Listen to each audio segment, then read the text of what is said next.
ఒక business man తను పెట్టిన బిజినెస్లో బాగా నష్టాలు రావడంతో వెంటనే ఆ వ్యక్తి రోడ్ పైన నడుచుకుంటూ బాధపడుతూ వెళ్తున్నాడు. తను నడుస్తూ చుట్టుపక్కల ఉన్న బాటసారులను కూడా చాలా బాధతో చూస్తున్నాడు. అప్పుడు ఎవరో ఎదురుగా ఉన్న చెత్తబుట్ట నుండి తనకు అవసరమైన పాత కాగితాలన్నింటినీ ఏరుకుని ఒక సంచి నిండా నింపుకుని అక్కడి నుంచి వెళ్ళిపోయారు. కొంతసేపటి తర్వాత మరొక వ్యక్తి వచ్చి అదే చెత్త డబ్బాలో తనకు అవసరమైన సీసాలను తీసుకుని సంచి నిండా నింపుకుని తీసుకుని వెళ్ళిపోయాడు. మళ్ళీ ఎవరో తనకి అవసరమైన పాత ప్లాస్టిక్ ప్లేట్స్ని కాగితాలని తీసుకుని సంచిలో నింపుకుని తీసుకుని వెళ్ళిపోయారు.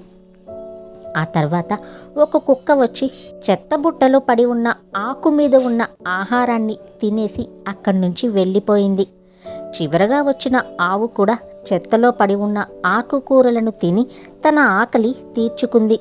ఇది చూసి పూర్తిగా ఫెయిల్యూర్ అయిన ఆ వ్యక్తి ఒక చిన్న చెత్త కుండీలో ఉన్న వస్తువులతోనే ఇంతమంది బ్రతకగలిగితే ఈ విశాల ప్రపంచంలో మనమందరం ఎలా బ్రతకగలం అని ఆలోచించుకున్నాడు.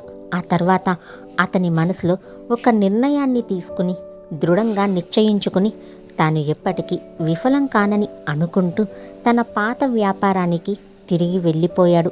మళ్ళీ రాబోయే సంవత్సరాలు స్వర్ణ సంవత్సరాలు మరియు గొప్ప విజయాన్ని సాధిస్తాయని ఈ విశాలమైన ప్రపంచంలో మనమందరం గెలవడానికే పుట్టాము. అలా అనుకుంటూ మన జీవితాన్ని ముందుకు సాగించాలి. మనం ఎదుర్కొనే పరిస్థితులు మాత్రమే బలహీనమైనవి, మనం కాదు.